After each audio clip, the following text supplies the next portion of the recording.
because of this paper leak must be given over rupees 1 lakh as compensation. The Telangana government here, BRS party, is doing nothing but trying to divert attention from the Delhi liquor scam and the falls of both KCR's son and daughter. Those are images of Bandi Sanjay, who is the Telangana BJP chief, walking out of Karimnagar jail this morning. This after he was granted conditional bail by a court, a Warangal court, which basically set certain conditions, which basically said that he cannot leave the country, that he should cooperate with the investigation, that he cannot threaten witnesses. Remember, Bandi Sanjay has been named as prime accused in the SSC paper leak case in an absolute dramatic arrest by the police. He was picked up on Tuesday morning from Karimnagar. He's a member of parliament from Karimnagar. He was picked up from there, produced in court. In fact, the BJP immediately the next morning filed a habeas corpus petition in court as well, wanting to know Bandi Sanjay's whereabouts. They said that they were not being told by the police what were the charges against him. They wanted him to be produced before the court. Those were some of the petitions that the BJP made before the court. Remember, the Telangana police has named Bandi Sanjay Kumar as the prime accused in the SSC paper leak case. My colleague Apurva is joining me live at the moment. But listen in what Bandi Sanjay had to say. Singareni పైసలు మొత్తం దోసుకుంటూ కేసీఆర్ కుటుంబం దాని మీద first మాట్లాడు sir. కొంచెం మోడీ గారు వస్తుందని చెప్పి మళ్ళీ ఏదో ఎన్నిక దృష్టి పెట్టుకుని మళ్ళా సింగరేణి కార్మికులు అందరూ తెలుసు, వాస్తవ విషయం తెలుసు వాళ్ళకి జరుగుతున్న అన్యాయం వాళ్ళకి తెలుసు. ఈ రాష్ట్ర ప్రభుత్వం కేసీఆర్ కుటుంబం కొడుకు స్టార్ట్ చేసేవాడు సింగరేణి అని బిడ్డచ్చి దోసుకపోయింది. ఇప్పుడు కొడుకు వచ్చి నేను దోసుకుంటా అంటాడు. ఈ కొడుకు వెనక నెక్స్ట్ అల్లుడు వస్తాడు. ఇక అంటే సంవత్సరం ఒకసారి వీళ్ళు వాటర్లు పంచుకుంటారు కేసీఆర్ కుటుంబం సింగరేణి విషయంలో. The last time your daughter, that is Kavita, had been caught in a problem, but now it is KCR's son KTR there who is now been caught in this TSPSC as well as SSC paper leak scam. So that is, of course, Bandi Sanjay speaking with the media after he walked out of jail. Apurva, my colleague, is joining me live this morning. Apurva, good morning to you. Of course, Bandi Sanjay is out of jail. This means the BJP's campaign will only intensify in the state of Telangana. But as far as being named as the prime accused in the SSC paper leak case, what did Bandi Sanjay have to say? Well, what we do know, important details that Bandi Sanjay has announced after he had been released on bail from the Karimnagar prison out here just a few minutes back. He had been released, and in fact we're at the Mahashakti temple where Bandi Sanjay has just gone to offer his prayers. That you can see Bandi Sanjay there, who has just finished offering his prayers to Mahashakti right after his release from Karimnagar prison. While addressing the media post his release, interestingly, Bandi Sanjay not only was talking about the scams and the kind of inflictions that KCR government, especially KTR and Kavita, the daughter and son of KCR, has in this TSPSC and SSC paper leak scam. But he's also gone on to say that this is nothing but attempts made by the BRS government to cover any kind of,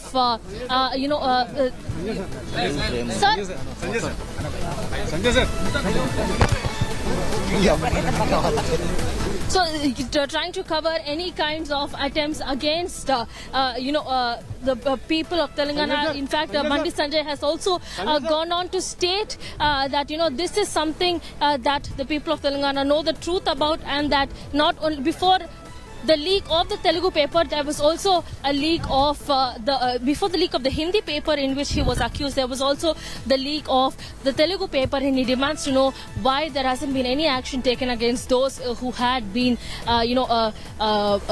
held. The culprits haven't been caught in the leak of the Telugu paper as well. That is one of the statements Bandi Sanjay has questioned after his release. In fact, this is Bandi Sanjay now offering his prayers right after he has been released from Karimnagar prison. in fact, Bandi Sanjay there has also made clear statements saying that definitely answers will have to be answered by KCR as well as the BRS, especially now that things are coming to light more and more. In fact, he says that he will not stop and rest until answers for who is behind the TSPSC examination paper leak as well as SSC paper leak are found, and he also goes on to state that this whatever Warangal CP had stated in his press meet just 2 days back, that is nothing but him speaking under pressure, and that he demands the Warangal CP promise in front against his uniform and his uniform of duty as well as his cap, and demands that what he promised that whatever he said makes a statement is completely true and nothing is fabricated. So those are the bold challenges Bandi Sanjay has put forth ahead of his release. In fact, remember, he has been released on a conditional bail with rupees 2,000 sureties as well as an order stating that he must not leave the country. He must cooperate in the interrogation as well as ensure that he does not tamper with evidence or try and intimidate witnesses. All of these are the other conditions of the conditional bail that Bandi Sanjay has been given, but he's come out now not only challenging KCR as well as Kavita and the BRS party, but he says that all of this is nothing but an eyewash by the Kalvakuntla family to eradicate from the real problems that is being trouble for the people of Telangana. Back to you. Right, Apurva there, of course, in Karimnagar, where Bandi Sanjay is at the moment offering prayers after walking out of jail. You can see in those images right behind Apurva, Bandi Sanjay, who's been named as the prime accused in the SSC paper leak case. Apurva, how is the BJP expected to intensify their campaign ahead of the Telangana Assembly polls, given this sensational arrest of Bandi Sanjay, who of course now is out on bail and has been named as a prime accused in the SSC paper leak case? How is the BJP going to intensify their campaign, take it to the streets?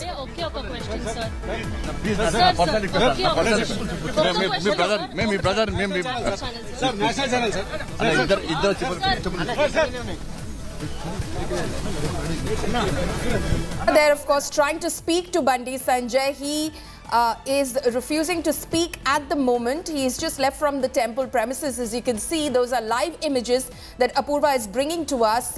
He, of course, sitting there in his car and leaving at the moment. But this is obviously going to intensify.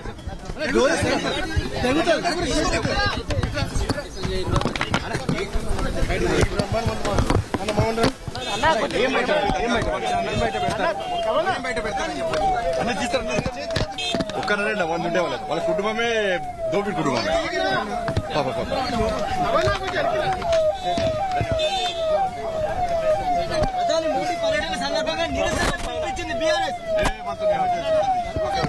అభివృద్ధిని అడ్డుకుంటున్నారు అంతే.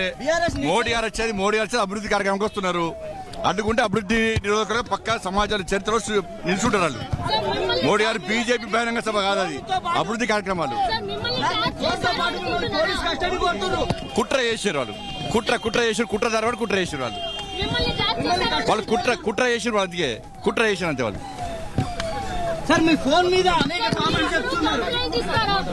తప్పకుండా ప్రయోగిస్తాం, న్యాయబద్ధంగా పక్కా 100% ఇస్తాం. ఇటు పోయి Ambedkar generation ఇటు పోతామండి.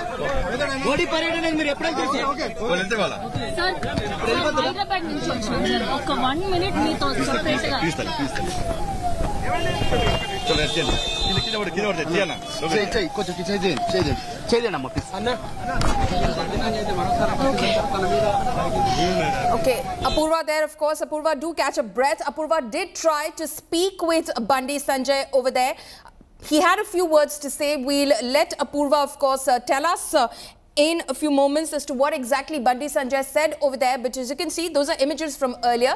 He offered prayers at a local temple after he walked out of jail. Those are images of Bandi Sanjay, Telangana BJP chief and Karimnagar member of parliament, walking out of jail after he was arrested by the Telangana police in the SSC paper leak case, in which he has been named prime accused. He was sent into judicial custody by a local court till April 19, which meant that he could apply for bail. He applied for bail and he was granted bail by a magistrate court yesterday, a conditional bail at that. My colleague Apurva is live with us. Apurva, you did try to speak to Bandi Sanjay. If you can tell us, he did have a few words to say before, of course, he left from the premises. What did Bandi Sanjay say?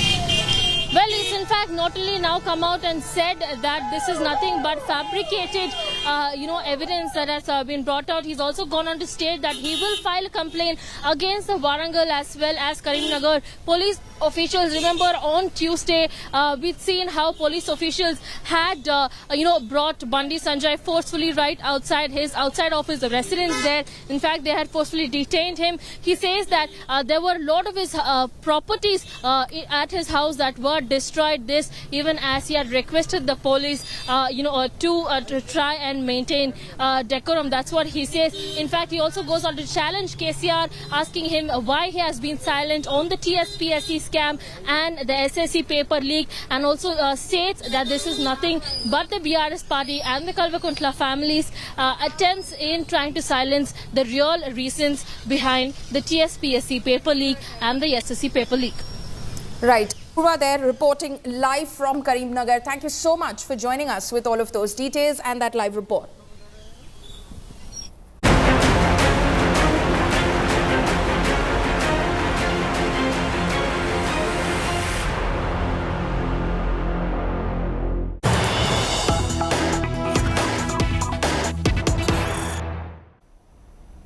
News coming in right now after SDPI announcement on contesting of 100 seats. AIMIM is now in talks with JDS over seat sharing in poll-bound Karnataka. The state Congress is in jitters over losing Muslim votes after AIMIM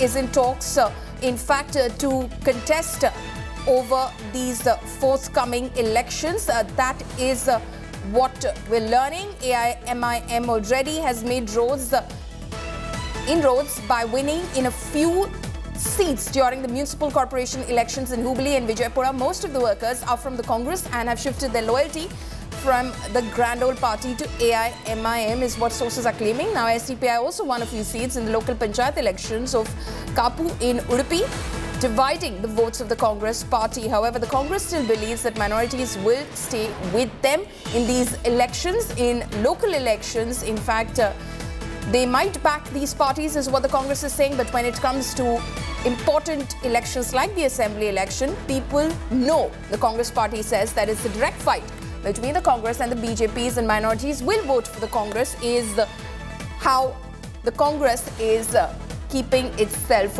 reassured about minority votes. So this is what sources are saying. AIMIM is in talks with JDS over seat sharing in Karnataka ahead of the assembly elections. AIMIM is satisfied that the minority votes in Karnataka will shift from the Congress to the AIMIM. In fact, Muslim votes did create a dent for the Congress in local elections when, in fact, the SDPI won a few seats in local panchayat elections of Kapu in Udupi, which then divided the votes of the Congress party. But the Congress is still hopeful that minorities will stay with them because they believe that when it comes to local elections like panchayat elections or municipal corporation elections, the votes might get divided, minority votes might go to the smaller parties, but when it comes to bigger elections like assembly elections, like general elections, Muslims know that it's a direct fight between the Congress and the BJP and they wouldn't want to waste their vote,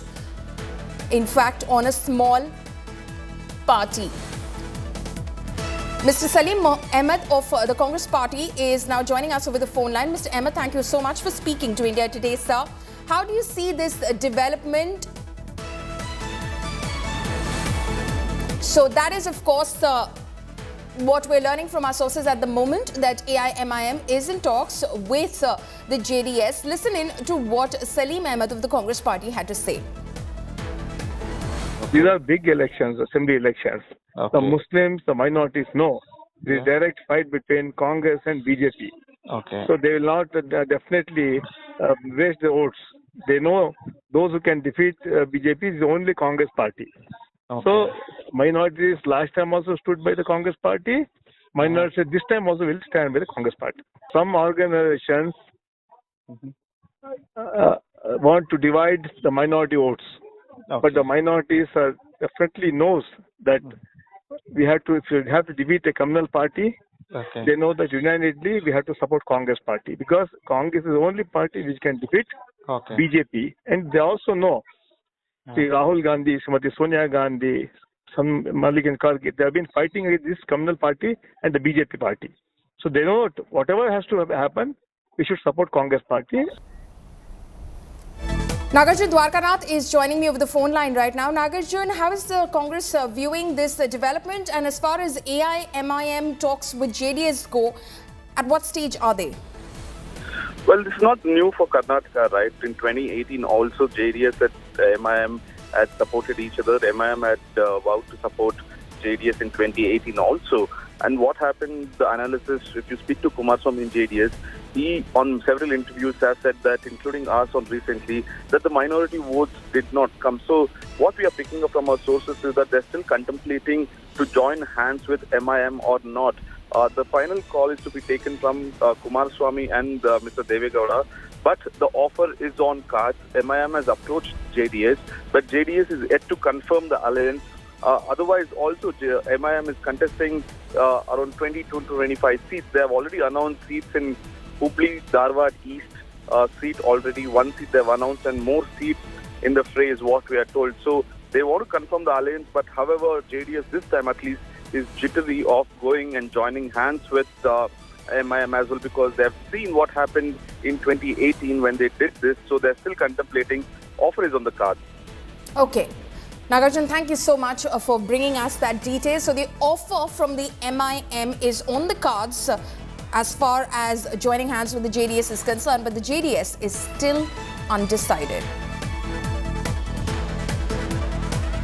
That is October statement. Now this is, we are in April. Okay. Wait and see. Discussions is going on. They have met. We have discussed. Party will take the decision after discussing with the district committees. Okay, so AIMIM is already contesting the Karnataka elections, has already in fact announced candidates on 20 to 25 seats in the Hubli-Dharwad region of Karnataka, but wants to join hands with the JDS. The JDS is still undecided on whether they should go ahead in a pre-poll alliance with the AIMIM.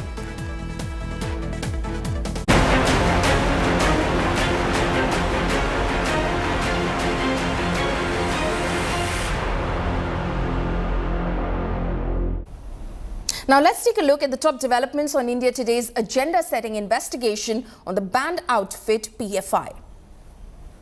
India Today's investigation discovered that despite being outlawed in September last year, the Popular Front of India have found ways to circumvent the ban and continue its operations in Karnataka. From the PFI network, Pasha admitted that PFI cadre have apparently regrouped physically and online, many of them assimilating into the SDPI, widely thought to be the political wing of the banned outfit. India Today's sting operation has in fact sent tremors across the political class in Karnataka. The Bommai government has said that it is closely monitoring the situation. The Saffron clan has promised to not leave any stone unturned and punish those involved in these criminal conspiracies. Now, political fight has broken out over the explosive India Today special investigation on the Popular Front of India. Despite being outlawed in September last year by the Union Home Ministry for 5 years over threats to security and terror links, PFI seems to have found ways to circumvent the ban and continue its operations in Karnataka. India Today uncovered evidence on how PFI has seamlessly assimilated into the SDPI in order to continue its on-ground operations. India Today's expose has raked up a slugfest in Karnataka's political arena. The Bommai government has upped its ante and is closely monitoring the situation. The Saffron clan, the BJP, has promised to leave no stone unturned and punish those involved in these criminal conspiracies. Launching scathing attack on this, the JDS has termed it a failure of a central government to keep a check on unlawful activities. Just I came to know INA knows all these things. How this PFI is running their organization, from where they are getting the funds. It is the Home Minister is there. He will be on this INA from everything they are inquiring all detail, getting all the detailed reports. Definitely, we will curb all those things. We are very serious about this PFI activities in the country, not only in the Karnataka. Definitely, we will take the action. SDPI Popular Front of India का PFI का एक राजनीतिक face है, मुखवाड़ है. इसे मैंने बताया बहुत बार, इसे बारे हम बोले थे. अभी साबित हो गए हैं popular Front of India and SDPI एक ही है. पॉपुलर फ्रंट ऑफ इंडिया अभी बैन हो गए हैं, इसको हम निषेध किया है. इसीलिए उधर का सारे लोग एसडीपीआई में ज्वाइन किया है. अभी चुनाव लड़ने के लिए, चुनाव में आतंकवाद फैलाने के लिए. Our Home Ministry is closely watching it, and you know that how our Honorable Home Minister today works. He will not, leave any stone untouched from all angles, and he will punish those who are culprits of crime of any sort. So even if there are any economic offenders or criminal conspiracies, those organizations that are involved in, he will ensure that the punishment will be meted to such organizations. It is a failure of the central agencies, and it is the failure of the central government and state government not to analyze where it is absolutely going. When they banned PFI, it was a move which was based out of some facts, and they ban PFI, but they keep the political organization SDPI. It really shows that there is something more than the eyes are meeting. A large amount of data, intelligence, evidence has been gathered to show that the support, the PFI's base regarding collection of funds and transferring those funds to a political organization like the SDPI is going to be a very serious issue. People should be aware that they are voting for a political outfit which is alleged to be receiving funds from a banned organization which has supported terrorism in India. Now, listen in to what Tamil Nadu's governor explained as to how the PFI has been financed from overseas. Listen in. If you look at the PFI, Popular Front of India, most of the fund it comes from outside. They have created India Fraternity Forum, India Fraternity Front.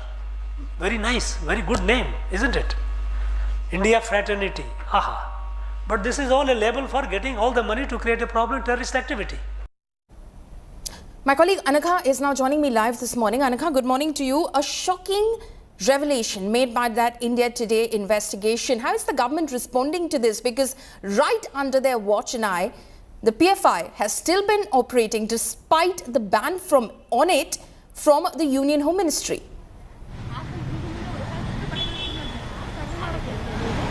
That's right, Paulami, and this special investigation report by India Today has indeed sent political shockwaves here, at least here in Karnataka. The opposition is now saying that the BJP is deliberately not banning SDPI because at the end of the day, it is going to only divide the minority votes, which is going to benefit the current dispensation, is what the opposition is attacking. And they're even saying that what is the use if you do not ban the political wing of PFI, but you ban the PFI. At the end of the day, the cadre from from PFI are only moving to SDPI. So at the at this point, even though the PFI is banned, the functionaries, the funds which used to go to the PFI is still alive. Everything that PFI did is still alive under the garb of SDPI. So what's stopping you from going ahead and taking stringent action against SDPI, which is in fact contesting in Karnataka assembly polls in just 32 days to go? They're going to be contesting in 54 assembly constituencies. We're being told 19 of them have already been finalized, and things are not going to get any easier. Since it's already been proven, why not take action against it is what the opposition is saying. But the government here, after India Today's special report, has assured that if this indeed gets proven in a court of law, then law will take its own course, the Home Ministry will take its own course, and if it is proven, action will be taken against SDPI is what the government is saying. Anagha, thank you so much for joining us with all of those details. Now, take a closer look at how the PFI is still active in Karnataka and its involvement in the upcoming assembly elections.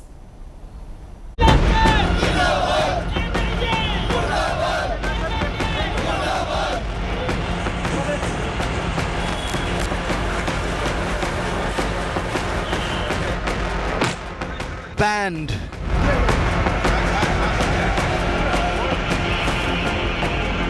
The central government outlawed the Popular Front of India in September last year for its terror links. ये NIA के द्वारा जांच हो रही थी और जिस तरह से एविडेंस मिलेंगे, ये मैंने कल ही कहा, उसी के अनुरूप ये कार्रवाई की गई है और आने वाले समय में भी जैसी सूचनाएं मिलेंगी उसके आधार पर हम कार्रवाई करेंगे। हमारी सरकार, हमारी एजेंसियां इतनी सक्षम है कि पूरे देश में कानून व्यवस्था, विधि व्यवस्था सारी ठीक रहेगी, ये मैं आपको विश्वास दिलाता। कब मिलेंगे आप? प्लीज मिल लीजिए, मैं यही सामने हूँ जुमा मस्जिद के पास। 6 months later, India Today's investigation finds out how its supporters and insiders have found ways to work around the official ban, staying active in poll-bound Karnataka, assembling at shrines and mosques to strategize their game plan for the upcoming assembly election in the BJP-ruled state. मैं अकेला ही हूँ, मतलब जो थोड़ी बहुत जानकारी लेके हम लोग लिखते हैं।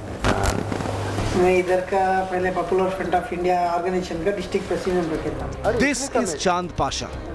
He headed the PFI's Chikmagalur district unit before the ban came into force. But Pasha isn't lying low. He's mobilizing cadres on the ground, issuing video diktats on WhatsApp to impose the PFI's will on Muslim voters in Chikmagalur district. मैं अभी 3 साल से district president, हम लोग PFI लोग हैं, हम लोग हमारे मेंबर्स हैं, कैडर्स हैं, हमारे वेल विशर्स हैं, उन लोग हमारे साथ डिस्कशन करते हैं किसको सपोर्ट करना है, हमारे लोगों के सजेशन पूछते हैं, तो हम कौन विनिंग कैंडिडेट है, हम लोग बीजेपी को हराने के लिए देखते हैं जरूर, तो बीजेपी के डेड अगेंस्ट है। नहीं तो फिर आप कार्डर को कैसे मैसेज देंगे किसको वोट करना नहीं करना? हमारा अभी एक वीडियो हम डाल दिया तो पूरा व्हाट्सएप में हजारों लोग इधर देखेंगे, हम जाके मैसेज देके मेंबर मिलने की जरूरत नहीं है, क्योंकि हर ग्रुप्स में इधर मस्जिद है, कम से कम एक 30-50 मस्जिद है, 30-50 मस्जिद में करीबन 10-15 मस्जिद के प्रेसिडेंट ने 10-15 ग्रुप बनाए, हर ग्रुप में हमें ऐड करेंगे। वैसे ही दूसरे ऑर्गेनाइजेशन वाले हम लोग को पूरे अभी जानते हैं ना, व्हाट्सएप में कुछ हमें बोलना है तो कुछ एडिशन करना तो व्हाट्सएप में डाल देंगे। You heard this PFI operative admitting how he uses technology to send his edicts out. The PFI network continues to work in close coordination here, courtesy presidents of local shrines and messaging groups. हम लोग जाके मस्जिद वालों से request करते हैं, इधर 1 घंटा मीटिंग करेंगे, कहीं दरगाह में जाके मीटिंग करेंगे। अच्छा, तो ये लोग अलाउ करते हैं मीटिंग मस्जिद में और दरगाह में? करता है ना, वो क्या है, हम लोग 5-10 कुछ बात करना है तो कुछ इश्यूज है, कुछ प्रोटेस्ट करना है, कुछ मिलना तो मस्जिद में बैठेंगे, कहीं भी जा कर सकते हैं हम लोग का। Pasha now confesses that 70 to 80% of the PFI's membership in Chikmagalur district is still intact. नहीं तो क्या मेंबर के जो आपके फैमिली जो मेंबर्स हैं वो मेंटली इतना स्ट्रांग हैं कि भाई इस सब चीज़ों के बाद भी वो जुड़े हुए, मतलब वो एक्टिव हैं, जुड़ रहे हैं या जुड़ रहे हैं? पब्लिक में अभी 100% मेंबर्स में 70-80 मेंबर्स तो मेच्योर है, वो मेंबर्स के फैमिली पेरेंट्स भी मैच्योर है, वो हम लोग का जब काम जानते हैं वर्क किया वो हमारा। तो मतलब आप ये कह रहे हैं 70-80% जो मेंबर्स हैं वो बिल्कुल इंटैक्ट। हाँ, उन लोगों को क्लियर है, हम कुछ गलत नहीं किया।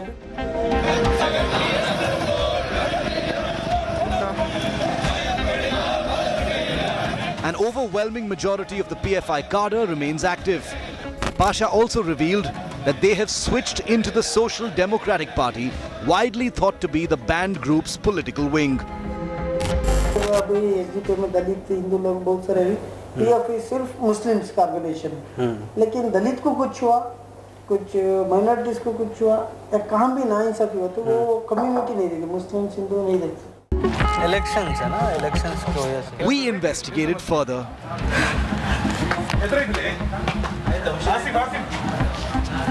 In Karnataka's coastal district of Dakshin Kannada, the SDPI's in charge of Mudbidri Assembly constituency, Asif, corroborated Chand Pasha's claims that the PFI cadre have merged seamlessly into the party. Of record आप बोले तो PFI का cadre SDP का ही है। हम लोगों को कुछ भी मसला होगा हम लोग उनको कॉल करते हैं।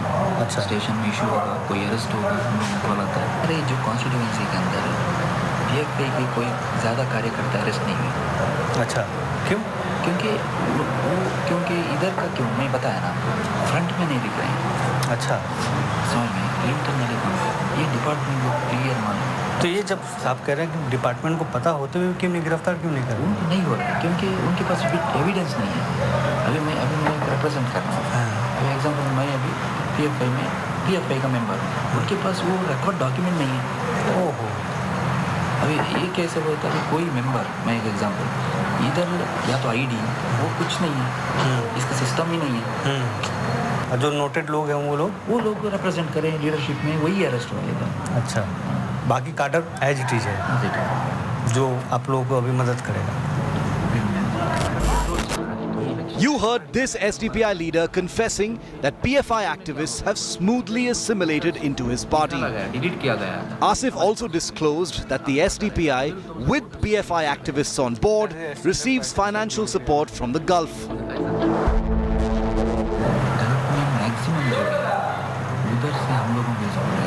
भी लोग भेज देते क्योंकि पैसा कमा रहे हैं।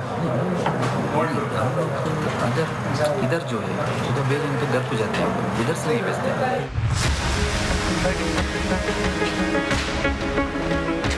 With a strong presence in Karnataka and Kerala, the PFI is said to have multiple wings: women, student and political. Security experts caution that the banned group must be prevented from gaining a political foothold by the back door. If PFI is banned, you can't allow it to operate under political name of SDPI.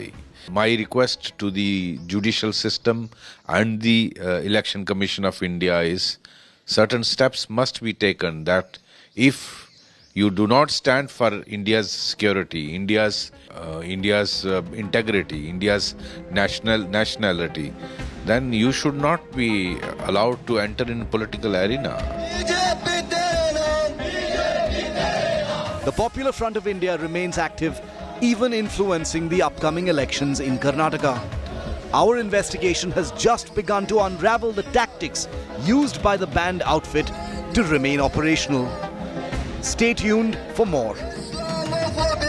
With Mohammad Hizbullah, this is India Today's Special Investigation Team. Now, in the concluding part of India Today's investigation, we uncover more evidence about how the PFI has seamlessly assimilated into the Social Democratic Party of India and their sources of funding after the ban.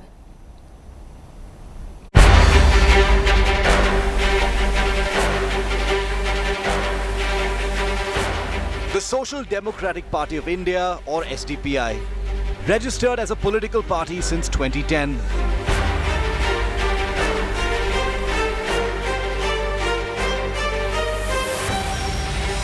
Along with the PFI, a total of 9 outfits were banned on September the 28th, 2022, but the SDPI was spared.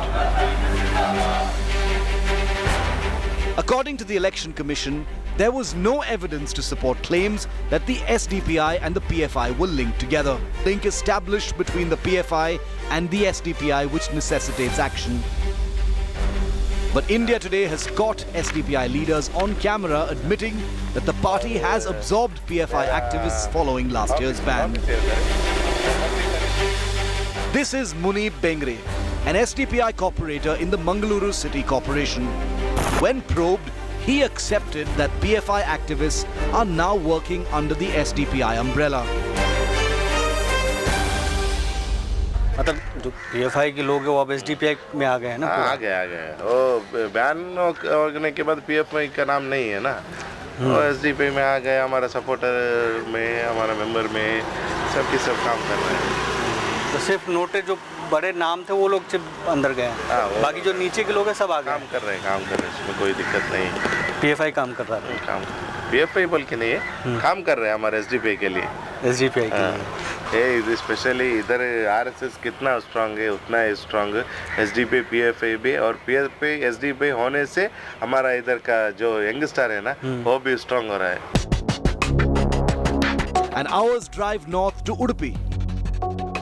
Nazir, another SDPI office bearer, also acknowledged that the PFI base is as intact as before.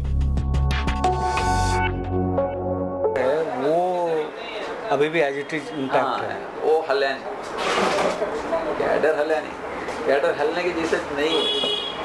जो नवे के लोग आए बाद में मिले वो तफवा नहीं है, वो आदमी जो हमने स्टार्टिंग बेस जो तफवा मिला है वो तफवे से हमने फर्स्ट तफवा ही दिया।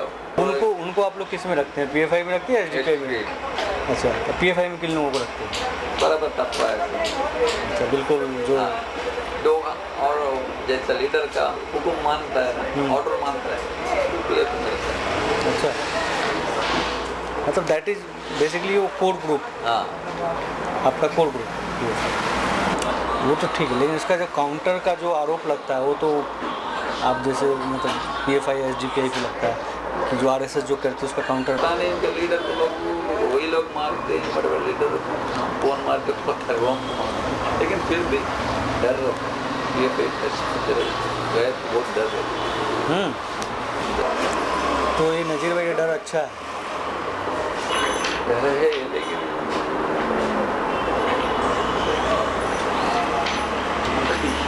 एक मॉडल तो गैर का 4 बच्चे लोग जाते हैं, गैर का एक मॉडल हो तो 25-30 फिर जाते हैं। ये प्रॉब्लम बहुत टाइम है। तो आप कह रहे हैं कि बैन से फायदा हुआ? हाँ, फायदा हुआ है हमको। A wake-up call for the state and central governments. The outlawed Popular Front of India seems to be using the SDPI as a proxy to continue its activities in poll-bound Karnataka. With Mohammad Hizbullah, this is India Today's Special Investigation Team.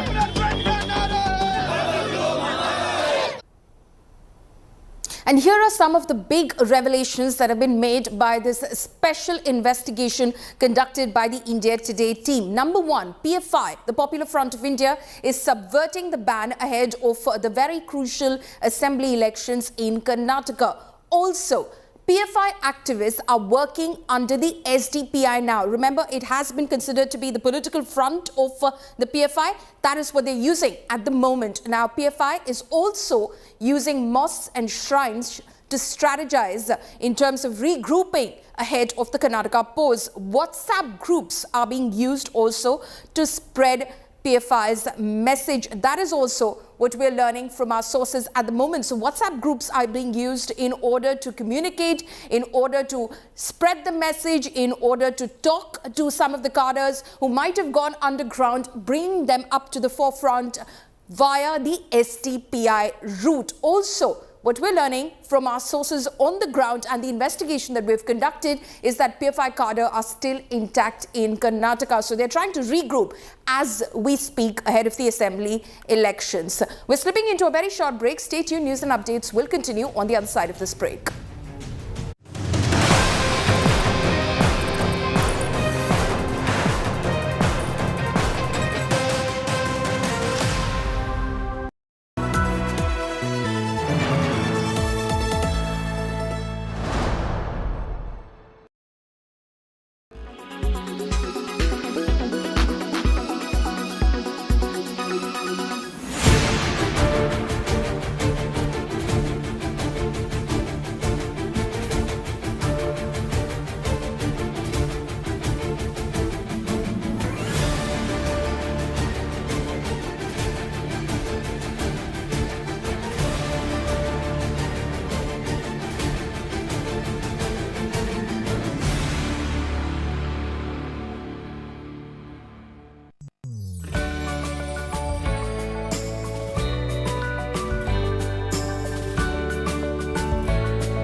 Make your media plan smarter with India Today Live TV on your connected devices. Amplify your brand with 100 million smart internet viewers. To advertise, mail us at sales@aajtak.com.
Armed with facts, she takes the news by its horns. Do you think the future of these students are not hampered? Fierce, bold and direct, setting the tone for the biggest stories. From every corner and every angle. Expect nothing but the unfiltered truth. News first, niceties later. Watch me, Nabila Jamal, on India Today. Make your media plan smarter with India Today Live TV on your connected devices. Amplify your brand with 100 million smart internet viewers. To advertise, mail us at sales@aajtak.com.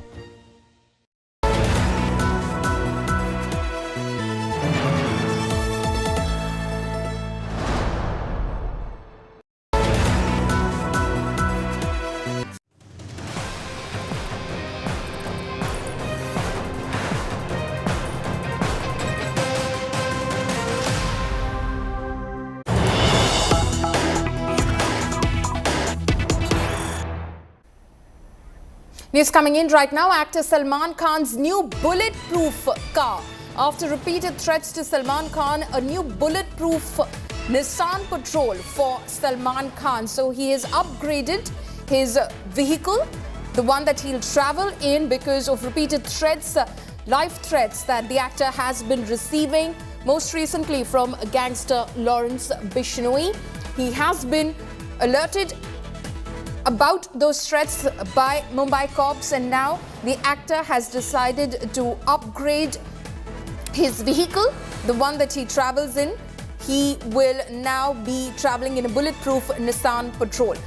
Dev Kotak is joining me live from Mumbai. Dev, so Salman Khan, of course, taking no chances over there as far as the security is concerned. Well, yes, that is a massive upgrade in terms of his security as well, because this is a fully armored vehicle and a bulletproof car. This is one of the latest additions that Salman Khan has added to his fleet and line of cars. Prior to the Nissan Patrol, also which is very expensive. He has at least about half a dozen bulletproof cars, and the previous one also that he was using, he has upgraded it in terms of its capabilities, getting a much more thicker bulletproof glass and ensuring that the vehicle also acquires the status of an armored vehicle. Amidst all of this, all his guards are also armed with pistols. This comprises of his personal bodyguards as well as the local Mumbai police security from the special protection unit that has been provided to the actor. These are the kind of details that we have at this point in time. But however, the Nissan, the latest white color car that he was seen moving around in, it is not easily available in India, and he had to import it at a very, very heavy price. So these are the kind of details that we have at this point in time, amidst the kind of rising threats that are coming in from Goldie Brar and Lawrence Bishnoi, the two mastermind who have been accused of killing Punjabi singer Sidhu Moosewala. In terms of the threats, how is the Mumbai police looking into those threats, Dev? The Mumbai police is extremely confident and are pretty sure that none of these gangsters or their associates or even gang members are going to get anywhere close to the actor. They are apparently miffed at him because of having killed a black buck during a movie shooting several years ago, and that has hurt the sentiments of the Bishnoi community. But coming back to the threat assessment by the Mumbai police, they are very clear and certain. In fact, if you see latest videos of Salman Khan in the last 2-3 months or so, then you will realize the number of personal bodyguards and Mumbai police personnel he is generally accompanied with.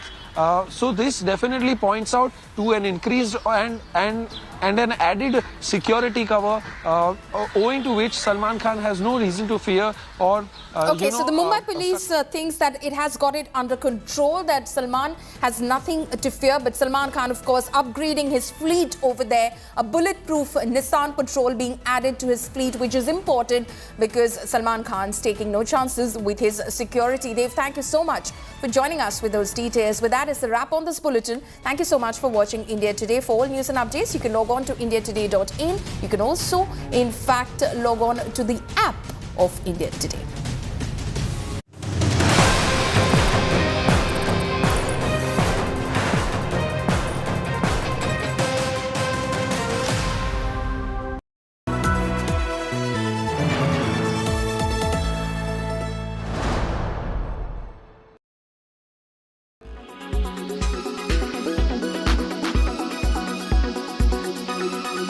Allu Arjun, who made a mark among the Hindi audiences with his impressive performance in Pushpa.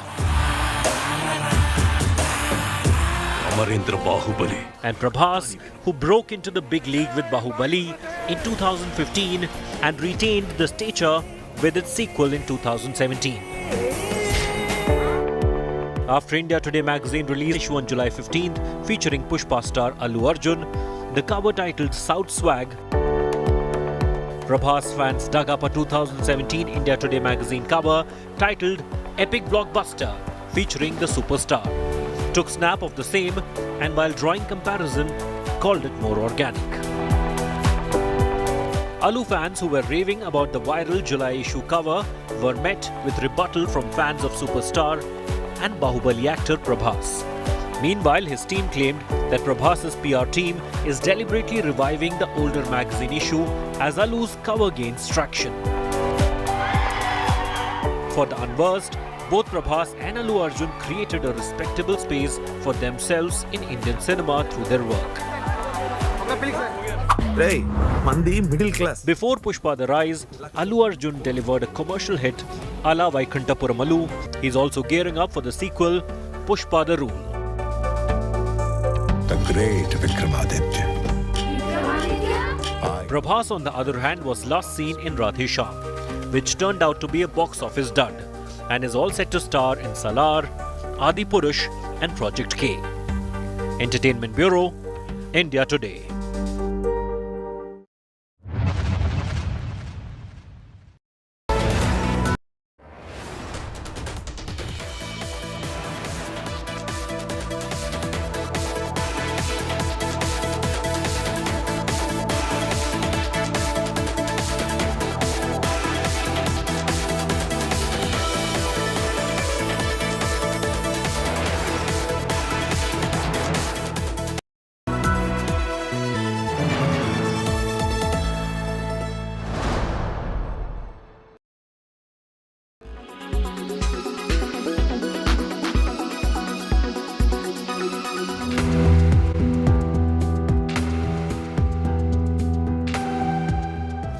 in Uttar Pradesh are shining bright, and how.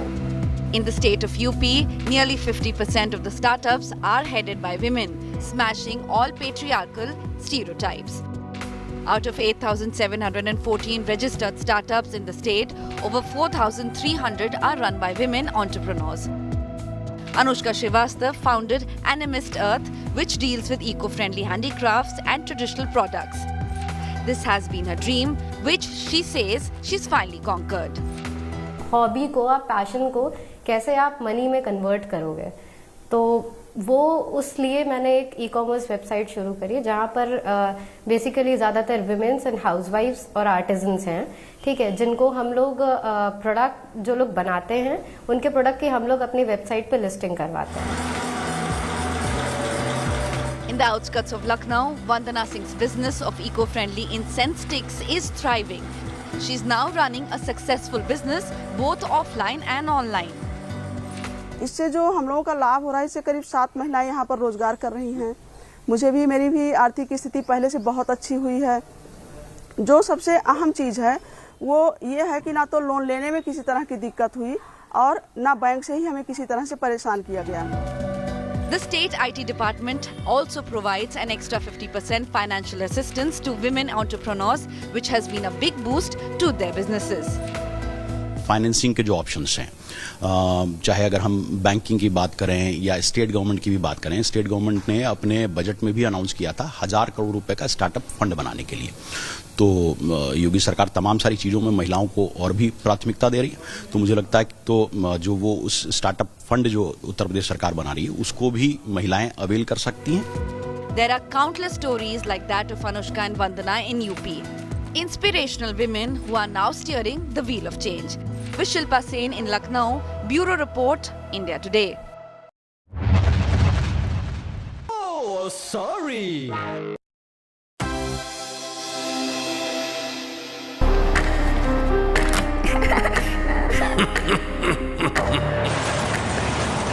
कौन है भैया? कोई है वहां? कोई? तुम मुझे जानते हो भैया, जानते हो तुम मुझे. कहाँ हो तुम? ढूंढ सको तो ढूंढ लो मुझे. यहां हूं मैं. लेकिन ये तो मैं ही हूं भैया. राहुल मेरे भाई, राजनीति के अलावा भी तो दूसरे विकल्प हैं. नहीं भाई, मेरे उसूल, मेरे आदर्श इस बात की इजाजत नहीं देते भैया. उफ, तुम्हारे उसूल, तुम्हारे आदर्श, तुम्हारे उसूल की मदद से तुम 2 सीटों पर चुनाव भी नहीं जीत सकते हो. क्या दिया है तुम्हारे आदर्शों ने भैया? विधानसभा हार गए, लोकसभा भी हार गए, मुकदमा भी हार गए भैया, और तो और लोकसभा की सदस्यता भी हार गए. ये देखो, ये वही लोग हैं और ये वही तुम हो. आज उनके पास सत्ता है, सरकार है, सीटें हैं, सहयोगी हैं, पावर है. क्या है तुम्हारे पास? मेरे पास, मेरे पास, मेरे पास मां है भैया. नहीं, तुम्हारे पास मां नहीं, सिर्फ डिलेमा है. मम्मी, मम्मी, मेरा राजा बेटा, मेरा लाडला बेटा. मम्मी ये क्या बोल रहा है? कौन? ये यही तो था अभी. Mummy.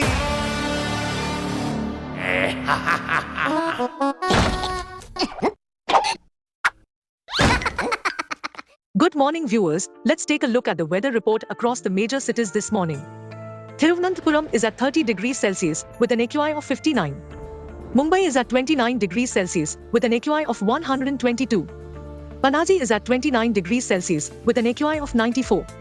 Ahmedabad is at 28 degrees Celsius with an AQI of 127. Bhopal is at 27 degrees Celsius with an AQI of 102. Jaipur is at 26 degrees Celsius with an AQI of 63. Delhi is at 24 degrees Celsius with an AQI of 65. Srinagar is at 9 degrees Celsius with AQI being 53. Lucknow is at 26 degrees Celsius with an AQI of 86. Patna is at 29 degrees Celsius with an AQI of 160. Kolkata is at 31 degrees with an AQI of 124. Hyderabad is at 27 degrees Celsius with an AQI of 111. Bangalore is at 24 degrees Celsius with an AQI of 89. Chennai is at 29 degrees Celsius with an AQI of 113. This is all we have for you in this segment. Hope wherever you are, you find favorable weather around you. Keep watching India Today for all the weather updates with me, AI Sana, all through the day.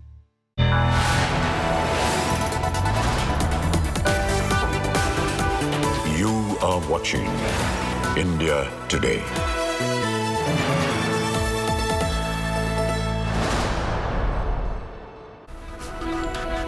Good morning and a warm welcome to India Today. I'm Paulami Saha. These are the headlines we're tracking at the top of this hour.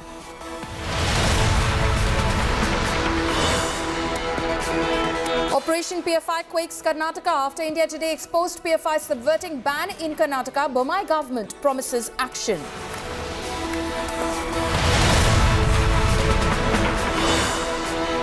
Investigation that India can't ignore. Stunning PFI confessions on camera. PFI cadre admit to Karnataka poll plot. Mosque shrines used for PFI meetings.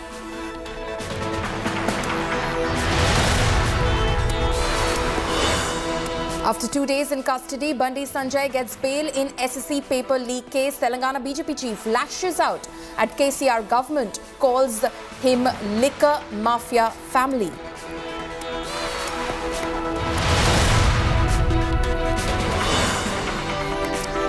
Suspense over BJP ticket announcement as Bommai and BS Yediyurappa headed to New Delhi. Bommai and BSY to meet BJP boss Nadda.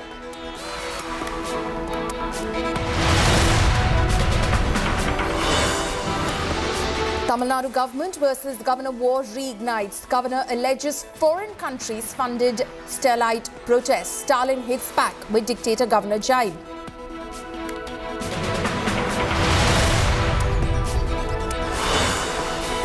Amid repeated gangster threats, Salman Khan's security upped. Superstar buys an imported bulletproof SUV.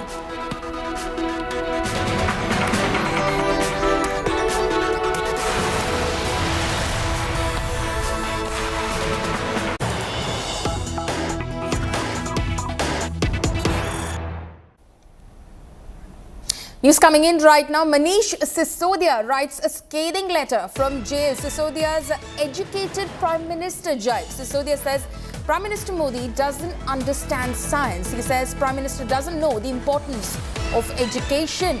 He says it is important to have an educated Prime Minister. So that is what Manish Sisodia has written from jail. He's taking a pot shot at Prime Minister Narendra Modi, saying that the PM doesn't understand science, that he doesn't know the importance of education, and it is important to have an educated Prime Minister. Remember that the Aam Aadmi Party and specifically Arvind Kejriwal have been running a campaign where they've been putting up posters as well in Delhi and in certain other parts of the country as well, saying shouldn't the Prime Minister of the country be educated? This despite a rap on its knuckle from a Gujarat court, which basically asked Arvind Kejriwal not to file frivolous petitions seeking the Prime Minister's degree. But the Aam Aadmi Party, of course, completely unrelenting on the same. Arvind Kejriwal continues to mount his attack on the Prime Minister, saying that it's not wrong to be illiterate, but if you're in the Prime Minister's chair, then you need to be educated because you need to be taking important decisions. Sisodia now joining voice with Arvind Kejriwal from jail, writing a letter saying that the Prime Minister doesn't understand education. It is important to have an educated Prime Minister. Sisodia, of course, previously held the education portfolio in the Delhi government.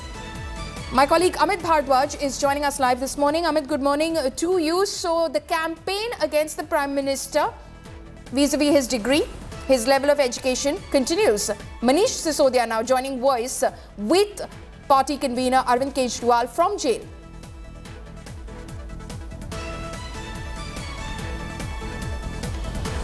Right, Manish Sisodia has written a letter from the jail itself, and apparently, the headline of the letter is that he is addressing to the nation, and yet again it looks like that Aam Aadmi Party is raising the issue regarding to Prime Minister's literacy, and this is in continuation of the degree jibe that Aam Aadmi Party leaders have been constantly making at Prime Minister Narendra Modi.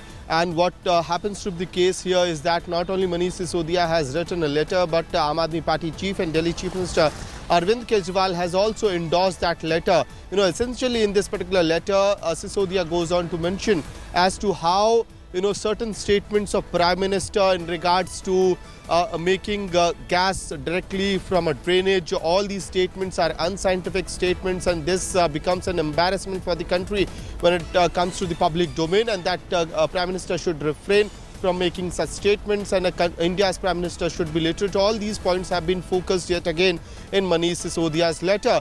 Now remember, for the past 15 days, Aam Aadmi Party has been constantly trying to draw a narrative, build a narrative that India needs a literate Prime Minister who understands the technicalities and has a rational and scientific mindset. And this entire campaign of Aam Aadmi Party was started by Arvind Kejriwal himself from Jantar Mantar, and even in Delhi Assembly he had raked up the same issue, and we have seen how poster war between the BJP and Aam Aadmi Party has happened on this issue. While Aam Aadmi Party is constantly focusing on this issue on its posters, BJP is also responding in a similar way, saying that all these are diversionary tactics in order to divert attention from the corruption allegations that has been labelled against the Aam Aadmi Party government in the national capital. Back to you. Amit, thank you so much for joining us with all of those details.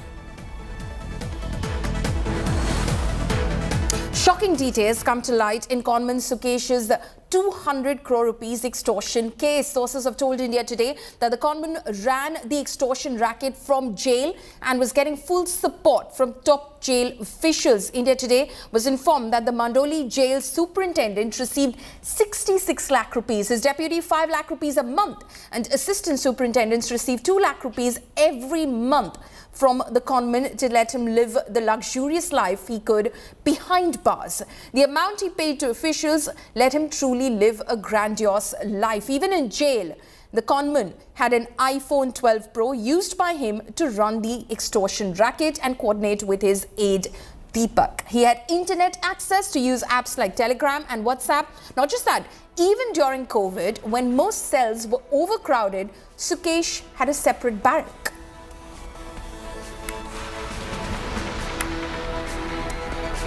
It should be investigated, and should be investigated by any independent agency. The reason behind it is because this jail authority comes under Delhi government, and it's time to time, every time it's been seen that the top people of official of jail authorities are involved in some other one or another VIP treatment scam. So this has to be investigated. We have seen in the past when this allegation was made on Unitech also, Sahara also, now Sukesh, and then in fact Secretary Jan himself also, that VIP treatment has been given to the people, and the nexus has been run by inside the jail. So this has to be investigated, and how investigation should be done by the independent agency, not by the Delhi government officials or somebody else. Yeah, either by the judicial magistrate, judicial people, or some retired judge. It has to be investigated. My colleague Srishti Ojha is joining me live at the moment. Srishti, what more details have been revealed in terms of the life Sukesh Chandrashekhar has been leading inside jail? Well, yes, Pauline, this is an India Today exclusive where sources have revealed some exclusive details about how top jail officials were bribed by Sukesh and crores of rupees were paid every month in return for illegal gratifications. Now, sources who are close to the investigation have confirmed that Sukesh was in fact running an extortion racket and a crime syndicate, and all of this was happening in connivance with jail officials. We know that 3 jail officials from Rohini are now in the dock for helping Sukesh. We're talking about the then superintendent, assistant superintendent, and the deputy superintendent of the Rohini jail, who were all posted at Rohini jail when Sukesh was lodged there between 2020 and 21. And what we've also been told is that the jail officials and Sukesh had already decided terms in advance as to what access was to be given to Sukesh, and what that Sukesh was to be given access to some illegal luxuries in exchange of whopping amount. Sukesh Chandrashekhar, in fact, allegedly has himself confessed to paying a whopping amount of 1.5 crores to the then Deputy Superintendent in exchange for such illegal gratifications. Now, we're talking about illegal activities and luxuries like constant phone access, which we know is not allowed to jail inmates. Not just that, we've also learned that iPhone Pro, which Sukesh had purchased during his parole time, was also used by him. Not just that, he had access to Airtel SIM cards through which he accessed internet and contacted people and had unrestricted access to people in the outside world. Further, our sources have also told us that Sukesh was also given an independent, separate barrack even during COVID when jails were overcrowded to ensure that he could carry on his activities in private. Further, we've learned that he was also given freedom from CCTV supervisions where he was allowed to block his cameras with water bottles and curtains. Absolutely shocking, those details that Srishti has accessed. An India Today exclusive, a lot that Mandoli jail officials have to answer for. Absolutely shocking. Srishti, thank you so much for joining us with those details.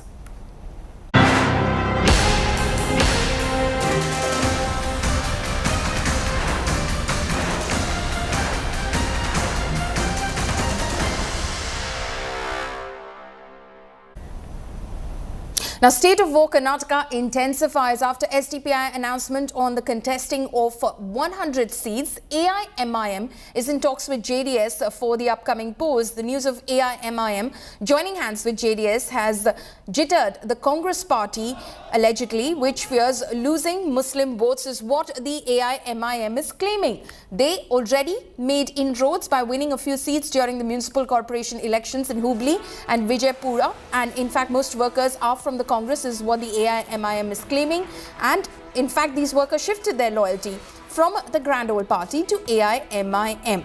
Now, SDPI also won a few seats in the local panchayat elections of Kapu in Udupi, dividing the votes of the Congress party. The Grand Old Party is also facing problem in seat allocation, with party netas in Kattur and Mandya staging protests after they were not given tickets by the party. So is it trouble mounting for the Congress party ahead of the crucial assembly polls in Karnataka? Yes, that is October statement. Now this is, we are in April. Okay. Wait and see. Discussions is going on. They have met. They have discussed. Party will take the decision after discussing with the district committees. Okay. These are big elections, assembly elections. Okay. The Muslims, the minorities know.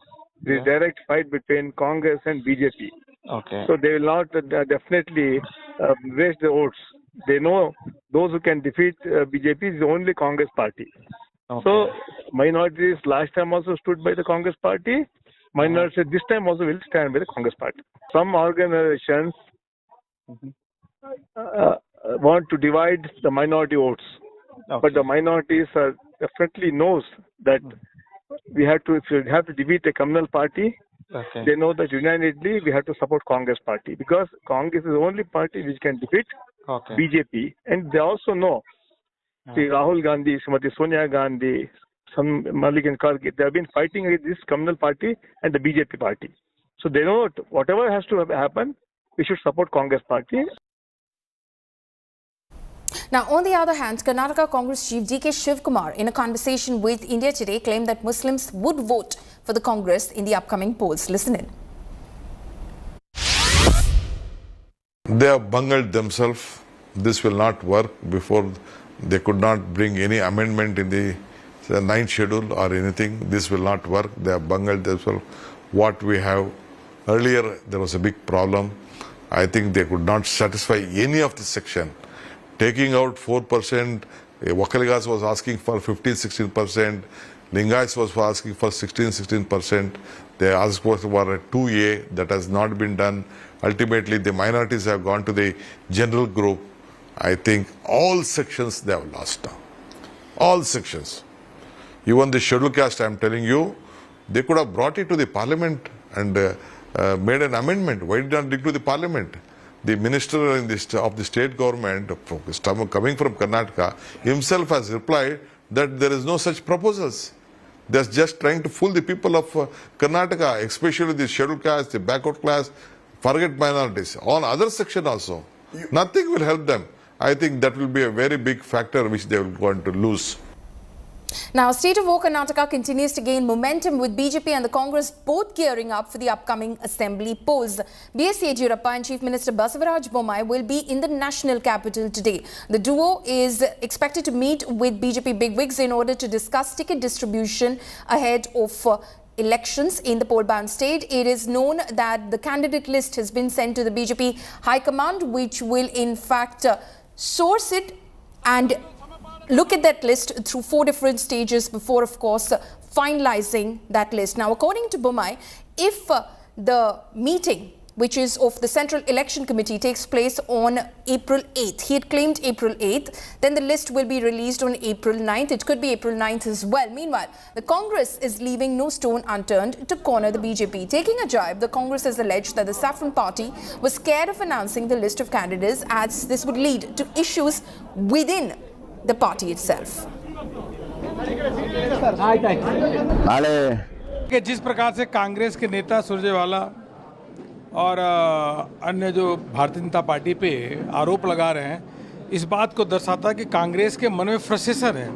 Congress Karnataka चुनाव हार रही है तो हताशा और निराशा में इस प्रकार से आरोप लगा रहे हैं और स्पष्ट दिख रहा है जिस प्रकार से कांग्रेस का ग्राफ गिर रहा है, भाजपा का ग्राफ लगातार बढ़ रहा है। यह इसलिए क्योंकि प्रधानमंत्री मोदी जी के नेतृत्व में जो काम हुआ है कर्नाटक के लिए, अद्भुत काम हुआ, हर वर्ग के लिए काम हुआ है, कर्नाटक का विकास हुआ है। और पहले येदियुरप्पा जी मुख्यमंत्री थे तो अभी बोम्मई जी के नेतृत्व में भी कर्नाटक का चौमुखा विकास हुआ। नाಳೆ ನಮ್ಮ ಪಾರ್ಲಿಮೆಂಟರಿ ಬೋರ್ಡ್ ಮೀಟಿಂಗ್ ಆಗ್ತದೆ. ಕ್ಷೇತ್ರ ಮಟ್ಟದಲ್ಲಿ ಅಭಿಪ್ರಾಯ ಸಂಗ್ರಹ ಆಗಿದೆ, ಜಿಲ್ಲಾ ಮಟ್ಟದಲ್ಲಿ ಆಗಿದೆ, ರಾಜ್ಯ ಸಮಿತಿ ಕೂಡ ಚರ್ಚೆ ಮಾಡಿದೆ, ಶಾರ್ಟ್ ಲಿಸ್ಟ್ ಮಾಡಿದೆ 3 ಹೆಸರುಗಳು. ಅದು ದಿಲ್ಲಿಯಲ್ಲಿ ಚರ್ಚೆ ಮಾಡಿ ಪಾರ್ಲಿಮೆಂಟರಿ ಬೋರ್ಡ್ನಲ್ಲಿ ಅಂತಿಮಗೊಳಿಸ್ತಾರೆ. ನನಗೇನು ಸಂಪರ್ಕ ಮಾಡಿಲ್ಲ ಅವರು ಇದುವರೆಗೂ, ಅದ್ರ ಬಗ್ಗೆ ನಂಗೆ ಗೊತ್ತಿಲ್ಲ. Why are they bothered about our party's internal matters? 13th is the nomination filing day which commences. We know when to release. Our leaders or our contestants know in respective areas of when they need to campaign, when they need to file their nomination. It is our internal matter. Let them not worry about our candidates. Let them sort out their second list or the third list. What is the fight that is going on between different factions that is there in Congress party. Karnataka election is an election that relates to the lives of over 6.5 crore brothers and sisters of Karnataka. The 40% commission government will be relegated to less than 40 seats.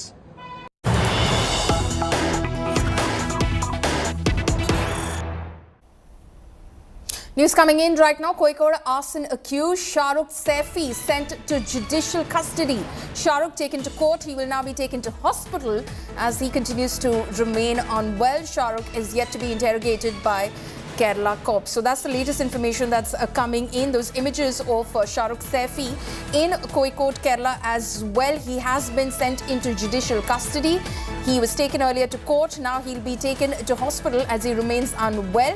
He is yet to be interrogated by Kerala cops. Remember that Shahrukh Saifi was nabbed by the Maharashtra ATS in Ratnagiri. He is accused of arson in a train in Kerala. Those images, in fact, of Shahrukh Saifi when after he was arrested by Maharashtra ATS and then subsequently handed over to Kerala police.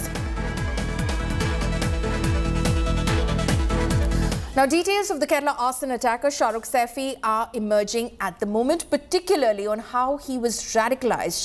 Shahrukh's handwritten notes have been recovered, which give us a sense of how his indoctrination took place and how his handlers contacted him on YouTube.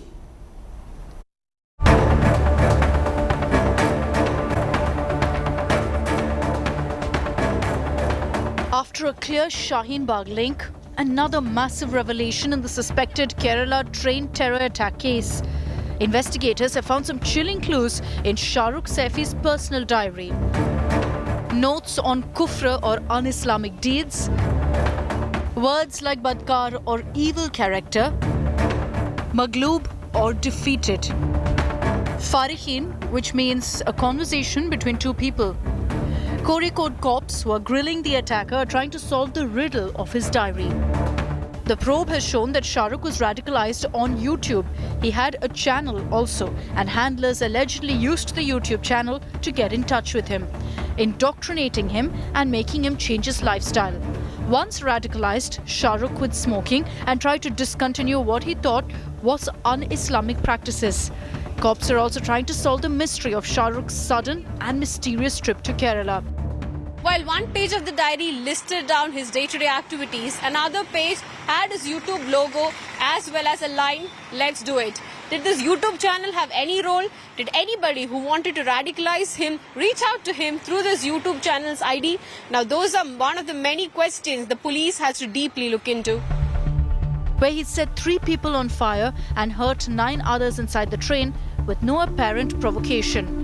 Once he is medically examined and the doctors confirm that, then we'll start questioning him. Whatever he says, we have to verify and trace his movements on the background and all that. Everything, then we'll be able to establish what exactly the sections of UAPA or other will be invoked. Shahrukh's father, however, believes he's being framed. किस तरह से अब ये बता रहे हैं कि कोई टेरर एंगल नहीं है या इस तरह से ट्रेन नहीं वाइट करके करता हूं आपको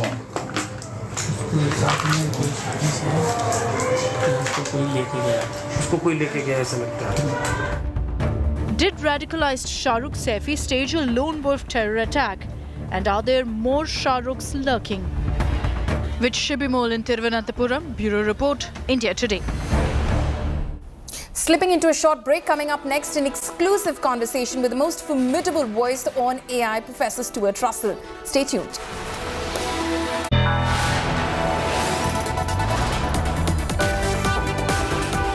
You are watching India Today.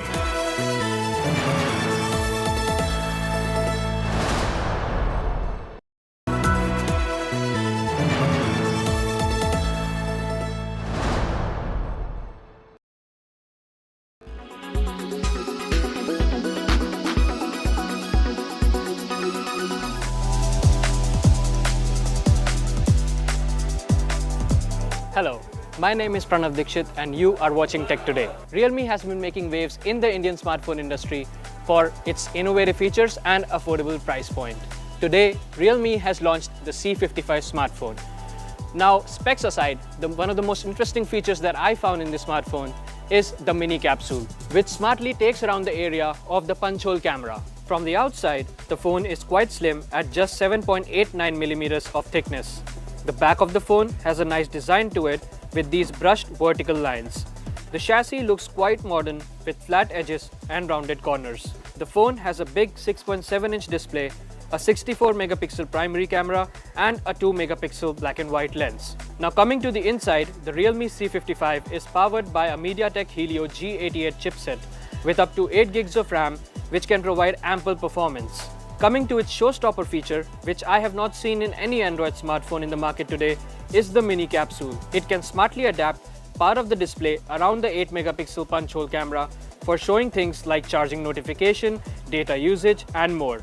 Apple's Dynamic Island, anyone? Now while the phone supports only 4G networking with 2 nano SIM card slots, it has something that many of the phones 10 times its cost do not have, which is a micro SD card slot.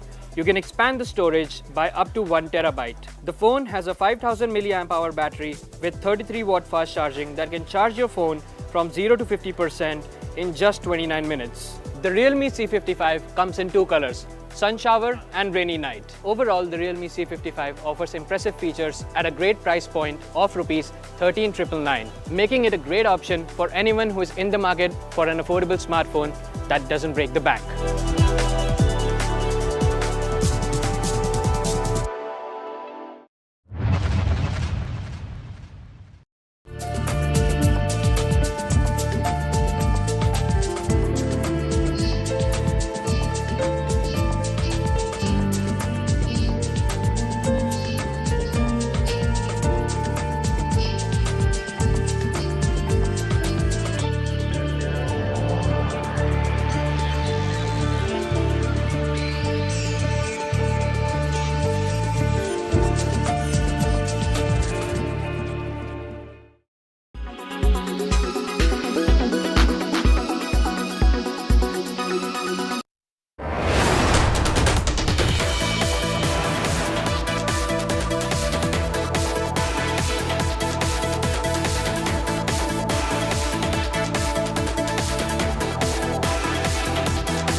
let's begin and tell our viewers first what the broad categories are when they start making their home. What should they know in terms of categories? I believe there's modern, contemporary, transitional, etc. If you can tell us those. Do you know your style? You know, that's the first question we ask. Yeah. So some people do know their style and some people don't. Yeah. Or some people don't know how to express what their style is. So you have to first understand what your lifestyle is, what you really stand for, what you really believe in, what you like coming back home to, and going backwards from there, you decide basically how you want your home to be. We're standing here in the modern setup, if Very I'm not modern. mistaken. So all this is a very Why modern is this modern style. and what is the modern concept all about? So modern is a style which actually came around in the 20th century. Okay. All right. It's not something which is later than the further behind the 20th century. And if you notice, most of the lines are very straight and very simple. Can I say simple that wooden modern, veneer. simply put, can be minimalist or it can be maximalist, but it comes from an era where it is all about luxury, opulence, there's a little bit So of... it depends how you take it. Modern can also mean Scandinavian. Okay, fine. Okay. Got it. So got it. Scandinavian wouldn't have dark textures. Yeah. It would have lighter furniture. So which is this model, what you have created? This is modern, full of luxury. Okay. All right. It's not something that is Scandinavian at all. All right. It's Understood. not minimalistic. Understood. So let's move into something which is Nitin's favorite, he told me. It's called something called as eclectic chic. So why do you call this space eclectic chic? If you see, there is a very modern couch which is placed here. Yeah. It's absolutely straight line, comfort fabrics on this. All Yeah. right. But at the same time, the wall where we have the fireplace has a neoclassical molding which is actually adorning the wall with so many English artworks. I could see that. All right. And it all gels in so well together. Yeah. Look at the center table here. It's full of books. So it's got pieces from different eras. We're also going to take a look at the other very interesting room that has caught my attention, and that's a bedroom actually that's caught my attention.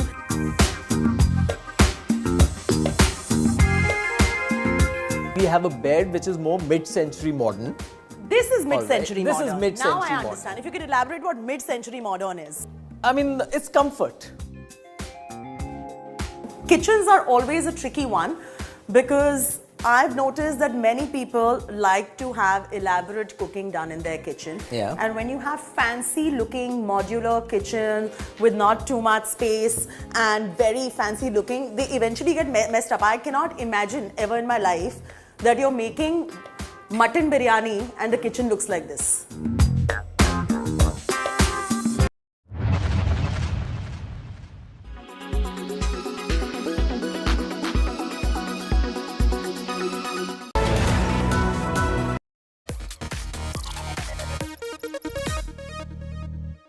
To discuss what's happening in the world of AI, I'm joined by a very special guest today, Professor Stuart Russell, one of the biggest voices from the world of AI. Professor Russell, what a pleasure to have you with us on Tech Today.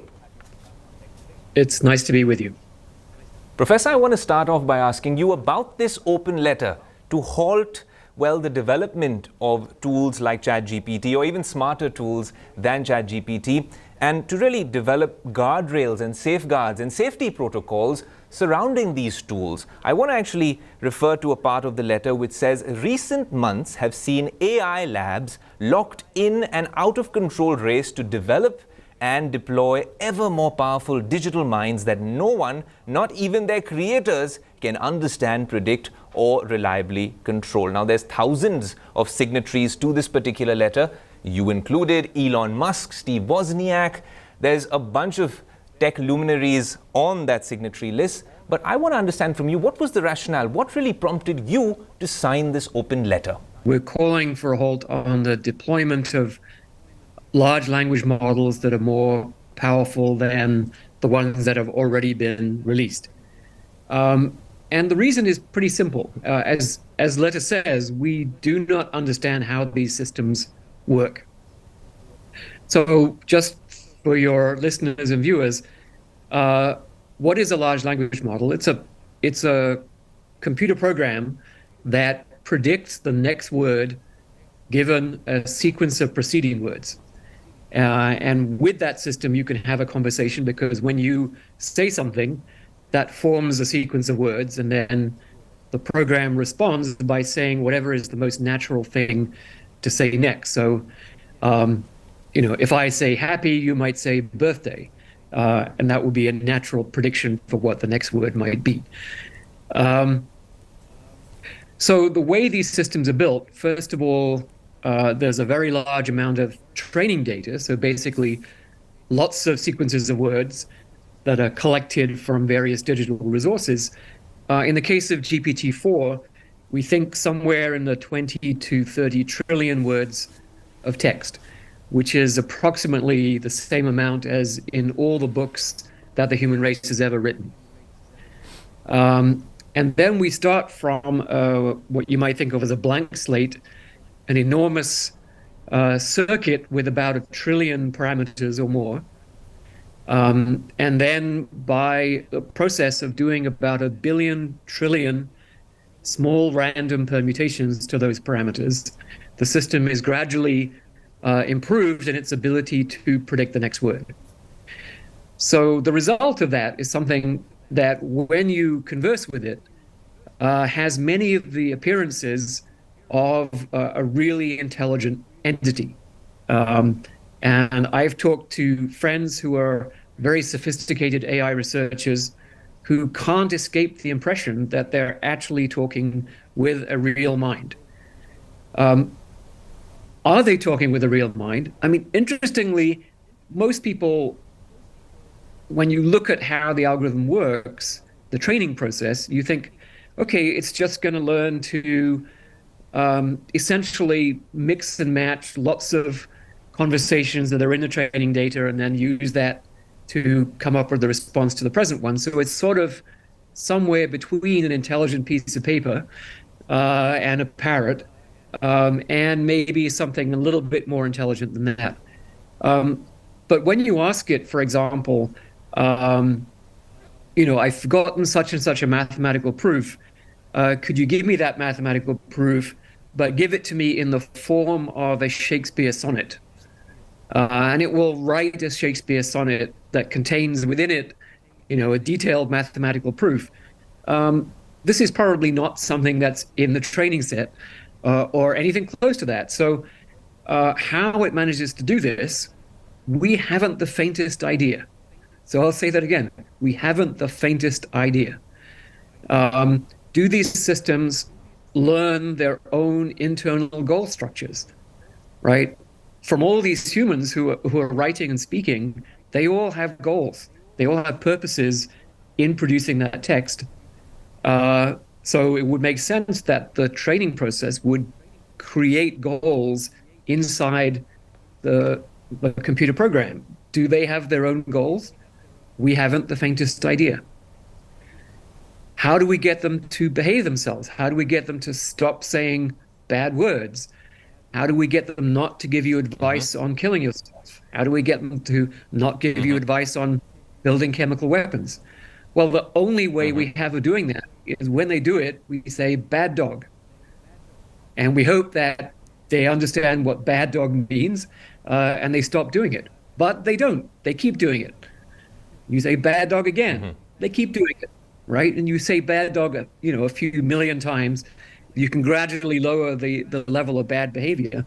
But this is a type of technology that is incredibly unpredictable, incredibly powerful, that's being released to billions of people. We have no idea how it works. This is a recipe for disaster, and we've already seen disasters. For example, systems encouraging people to kill themselves and actually resulting in death. So all the petition is asking is that we not release systems whose behavior we don't understand, where we cannot guarantee that there is no real significant risk to the public. And in fact, governments, many governments over the world have already specified that as part of the AI principles of the OECD.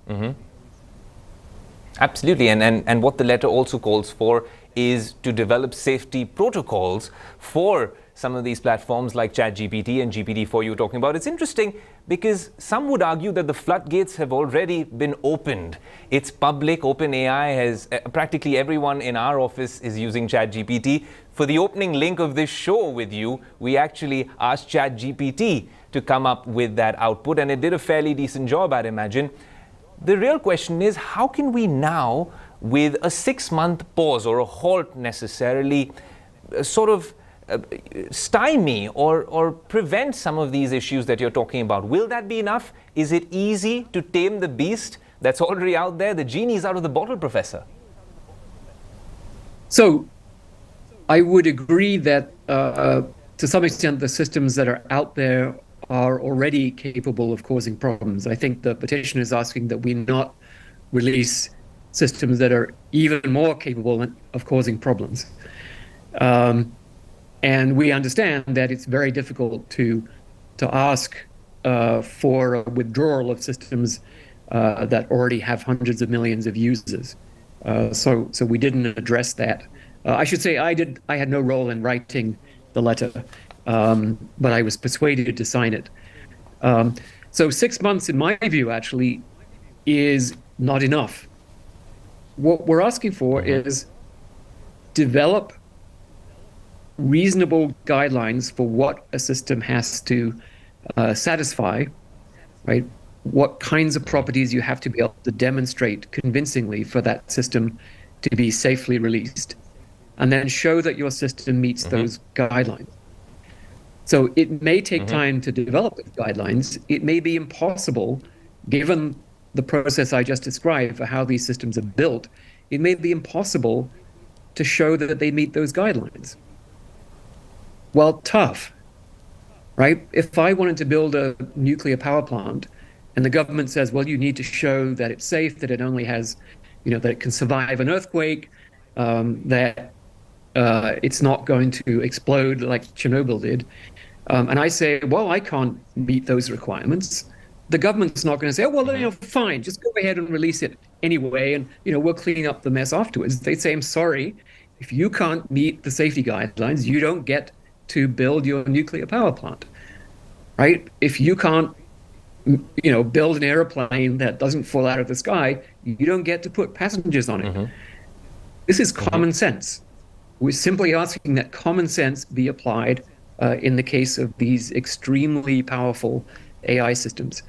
I've been an AI researcher for 45 years. I love artificial intelligence. I think its potential to benefit the world is unlimited. But if we have a Chernobyl destroyed the nuclear industry. After Chernobyl, the number of new nuclear plants basically vanished. And that was the end of the nuclear industry. We do not want to have a Chernobyl for AI where some really serious consequence, and we don't know exactly how to predict what that might be. But I think we need to grow up and take the possibility of serious consequences seriously.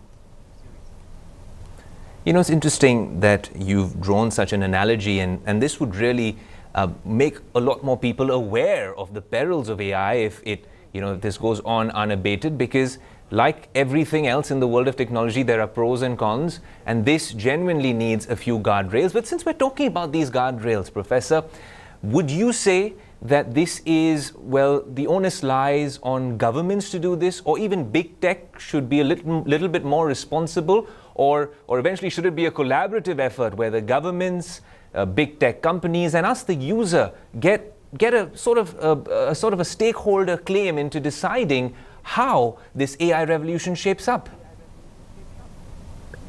I think it needs all of the above. I think governments, tech companies, experts in the field need to work together. But it shouldn't be up to the tech companies to decide what guidelines they're going to meet. Professor, I want to delve deeper into the world of AI with you. When we're talking about what platforms and tools like ChatGPT and Google Bard can do, and a lot of these language learning models are capable of, the concern for the everyday consumer is, as they delve deeper and start using some of these tools, is that will this eventually replace me? And the million-dollar question is, will it take away jobs? I know there's a whole theory that you can propound to us very well, which is all about technological unemployment. Is that now, 2023, the year where we should be concerned about technological unemployment? I would say it's quite likely that we'll see